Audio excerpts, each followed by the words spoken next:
അങ്ങനെയാണോ? ആണ്. എന്താണ് താങ്കളുടെ അടിച്ചുപൊളി? എന്താണ് എന്റെ അടിച്ചുപൊളി? എന്താണ് ഇതുപോലെ തന്നെയാണ് അനിശ്ചിതത്തിലൊക്കെ പോവുക. അതൊക്കെ ഒരു അടിച്ചുപൊളി. എത്ര രൂപ കളയും? അധികം കളയാറില്ല. മാക്സിമം ഒരു 200-300 കൂടുതൽ പോകാറില്ല. $300 അതിൽ കൂടുതൽ പോകാറില്ല. ഇല്ല. അപ്പൊ യു ആർ റിച്ച് അല്ലേ? അല്ല, റിച്ച് അല്ല. പിന്നെ $300 എന്ന് പറഞ്ഞാൽ നാട്ടിൽ എത്ര രൂപയായി? നാട്ടില് $300 15,000 അപ്പൊ ഈ ക്യാഷിന് ചിലപ്പോ തിരിച്ചു കിട്ടാറുണ്ട്. ജീവിതത്തിൽ ഏറ്റവും കൂടുതൽ പൈസ എന്നാ കിട്ടിയിരിക്കുന്നു? അങ്ങനെയൊന്നും പറയാല്ല. $100 മേ ബി കിട്ടി കാണാം. ഞാനൊരു പ്രാവശ്യം പോയി, അതറിയണോ? പറയൂ.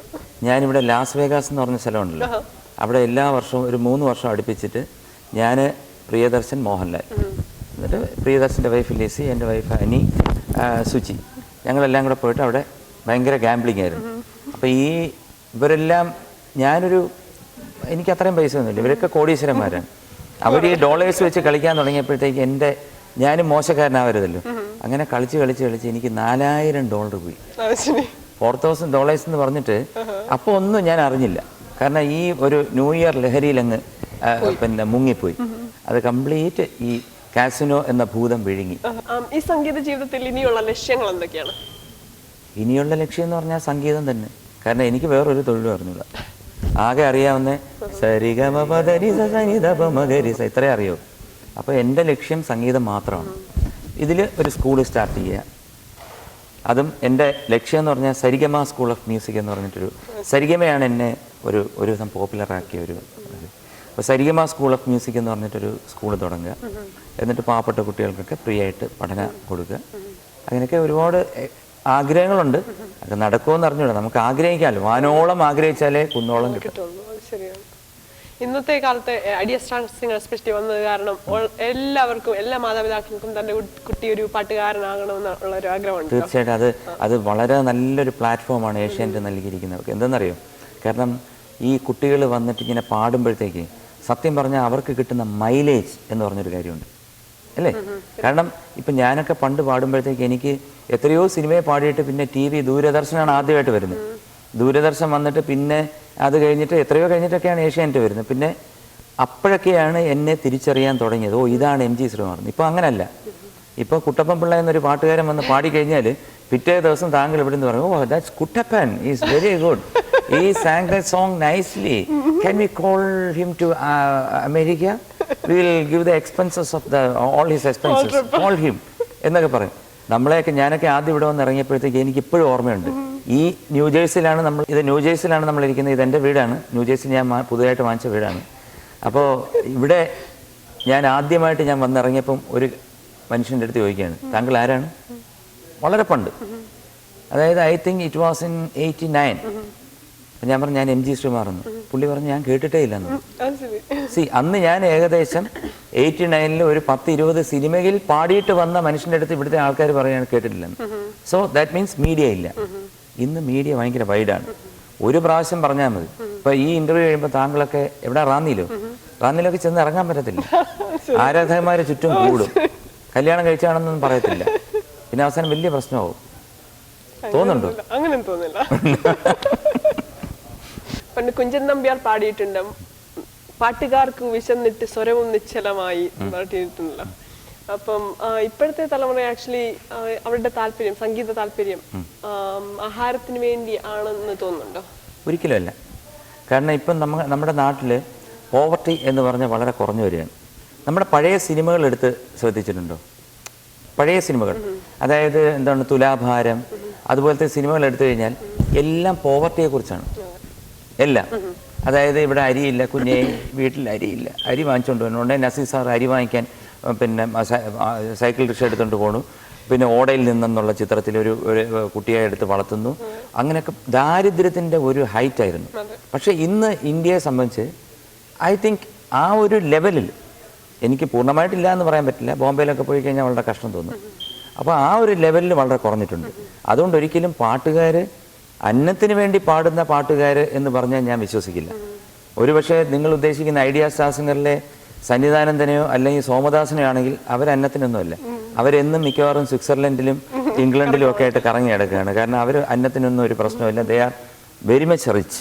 പിന്നെ ഒരിക്കലും നമുക്ക് ഈ പറയുന്ന പോലെ അന്നത്തിന് വേണ്ടി പാടണം എന്നാണ് ശാസ്ത്രം. നമ്മളല്ലാതെ സമ്പാദ്യത്തിന് വേണ്ടിയല്ല. ഇപ്പം ത്യാഗരാജ ഭാഗവതർ അല്ലെങ്കിൽ അതുപോലെ തന്നെ ശമ്പാങ്കുടി അതുപോലത്തെ ഒരുപാട് പഴയ ലെജൻസിനെ നോക്കിയാൽ അവരൊരിക്കലും ഒരു ഇതുപോലെ വന്നിട്ട് ഇവിടെ ഈ അമേരിക്കയിൽ ഞാനൊക്കെ വന്ന് ഇവിടെ എന്താണ് വന്ന് പാടിയിട്ട് ഡോളേഴ്സ് കളക്ട് ചെയ്തുകൊണ്ട് പോകണ പോലെ അവരങ്ങനെ ഒരു ചിന്തയിലല്ല. അതുകൊണ്ട് അങ്ങനെ അവരെന്നും ലെജൻസ് ആയിരുന്നു. അപ്പം നമ്മൾ ആ ഒരു ശ്രമം വേണം. നമ്മളിപ്പോൾ പാടുന്നു, പൈസയ്ക്ക് വേണ്ടി പാടുന്നു, ആഹാരത്തിന് വേണ്ടി പാടുന്നെങ്കിലും നമുക്കൊരു ശ്രമം വേണം. കാരണം നമ്മൾ we should contribute something to the industry, public. ഇല്ലെങ്കിൽ നമ്മുടെ നെയിം എന്ന് പറയുന്നത് ഇപ്പം ഞാൻ ചോദിച്ചോട്ടെ, ഇപ്പം നമുക്ക് ഇത്രയായി, ഇനി ഒരു 50 വർഷം കഴിയുമ്പോഴത്തേക്ക് എം ജി ശ്രീകുമാർ കാണില്ല, യേശുദാസ് കാണില്ല, ജയചന്ദ്രൻ കാണില്ല, ആരും കാണില്ല. ഹൃദയങ്ങളിൽ കാണണമെന്നുണ്ടെങ്കിൽ നമ്മൾ എന്തെങ്കിലും ഒരു എറ്റേണൽ റെക്കോർഡ് വിടണം. റെക്കോർഡ് എന്ന് പറഞ്ഞാൽ 10 സിനിമയെ പാടുന്ന എനിക്കൊരു വലിയ റെക്കോർഡായിട്ട് എനിക്ക് തോന്നുന്നില്ല. ബട്ട് ഇപ്പം ഞാൻ കാഞ്ചീപുരം എന്നൊരു സിനിമ മ്യൂസിക് ചെയ്തു, അതെൻ്റെ ഒരു റെക്കോർഡാണ്. അതെന്താണെന്നറിയോ?